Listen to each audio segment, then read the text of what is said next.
प्रसाद जी, एक तो पूरी पोल परसेंटेज क्या है इसका अंदाजा किसी को भी नहीं है। ये टैबुलेट होते होते इसमें 4-5% का फर्क आ जाता है जब टैबुलेट होके असली खबर आती है। लोकसभा में 72% थी, उसके आसपास अगर हो रही है तो उससे कोई संकेतात्मक निष्कर्ष निकालना कि ये हवा को कम करते हुए दिख रही है, ऐसी कुछ नहीं है। और मेरा कहना है अब तो चुनाव खत्म हो गए, अब तो दावों का समय नहीं है, अब तो लोगों का आशीर्वाद किसको प्राप्त होगा उसका समय है। लेकिन इस चुनाव में क्या क्या हुआ उसका एक विश्लेषण करना जरूरी है। जैसे कांग्रेस बिल्कुल पिछड़ गई और ये मुकाबला भाजपा और आईएनएलडी के बीच रहा। ये बड़े बड़े दावे के बावजूद ये स्थिति आई और ये सत्य है। अगर मेरे पास भी इंटरनल सर्वे हम लोग करवाते रहते हैं, सब देख रहे हैं, उनमें बहुत कम सीटें ऐसी हैं जहां पे भाजपा का मुकाबला या आईएनएलडी का मुकाबला कांग्रेस से होने वाला है। और यही कुछ स्थिति महाराष्ट्र की भी आई है जहां पे कि कांग्रेस चौथे नंबर पे आती दिख रही है। ऐसे में एक वो जो कांग्रेस मुक्त भारत का एक इस समय एक माहौल चल रहा है, शायद लोगों के दिमाग में वो चीज बहुत गहन बैठी हुई है। दूसरा, इस चुनाव में नरेंद्र मोदी जी की विश्वसनीयता का और उनके प्रशासनिक कार्यशैली का भी कई लोगों के दिमाग पे बहुत प्रभाव पड़ा है। सुधांशु जी, जो क्या माना जाए, जो पॉलिटिकल पंडित कह रहे हैं कि ये मोदी जी की 4 महीनों की जो परफॉर्मेंस रही, अभी नड्डा साहब भी यही कह रहे थे, बेहतरीन काम किया है। तो आप ये तो मान के चलेंगे कि अगर जीत हुई और बेहतरीन परफॉर्मेंस हुई तो ये कहीं ना कहीं मोदी की परफॉर्मेंस का रेफरेंडम है? देखिए, मैं रेफरेंडम तो तब भी नहीं मानता हूं क्योंकि हर चुनाव में स्थानीय मुद्दे बहुत महत्वपूर्ण होते हैं, खासतौर से जब विधानसभा का चुनाव हो। लेकिन स्थानीय नेता भी उतने महत्वपूर्ण होते हैं, स्थानीय नेता इतने नहीं दिखे जितने आपके मोदी जी दिखे।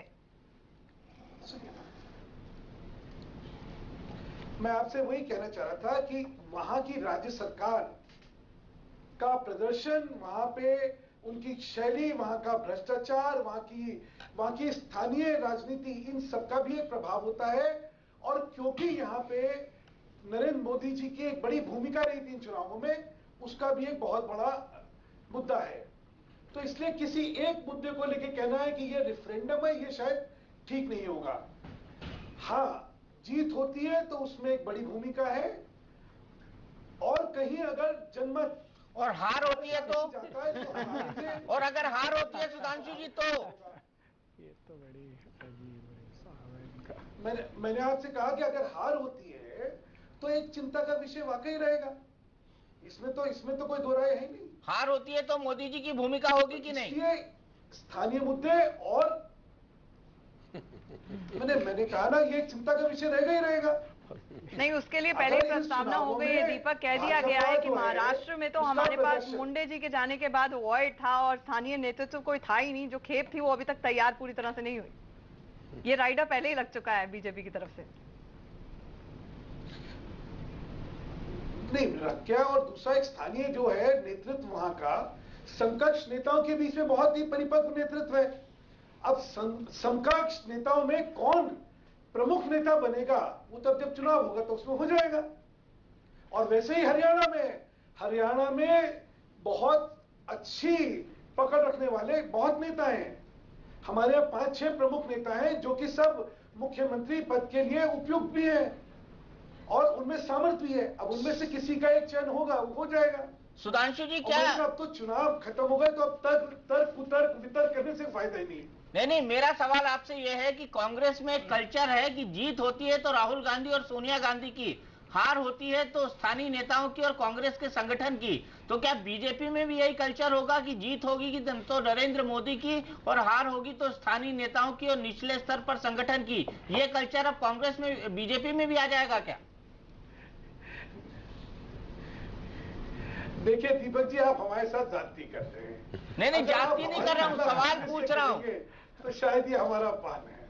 नहीं देखिए, सवाल पूछ रहा हूँ सुधांशु भाई, सवाल पूछ रहा हूँ। दरबारी कल्चर और एक वहाँ की जो संस्कृति है वो राजशाही की संस्कृति है, उससे हमारे को उसकी तुलना करना ये ठीक नहीं है। मैंने आपसे जैसा कहा कि अगर इस चुनाव में हार होती है और इतना सबका इसमें मेहनत हुई है तो चिंता का विषय होगा ही होगा।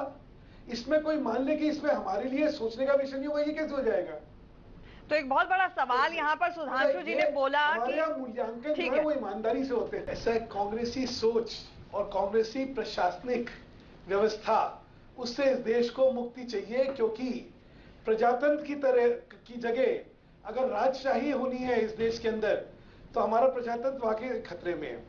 दूसरी बात कि हम लोग जीत रहे हैं, हार रहे हैं, अब ये दावों का कोई फायदा नहीं है। 19 तारीख को जनादेश सबके सामने आ जाएगा। कांग्रेस चौथे नंबर पे आती है, तीसरे नंबर पे आती है, या जैसा मेरे दोस्त जिनकी जो मेरे छोटे भाई हैं शहजाद, वो जैसे कह रहे कि ये जीत रहे हैं, तो देख लेते हैं। पहली बात तो मैं प्रभु चावला जी की जो बात थी उस पर कुछ कहना चाहता हूँ। प्रभु जी ने कहा कि कांग्रेस जो है वो शिवसेना को बाहर से समर्थन देके उनकी सरकार बना सकती है।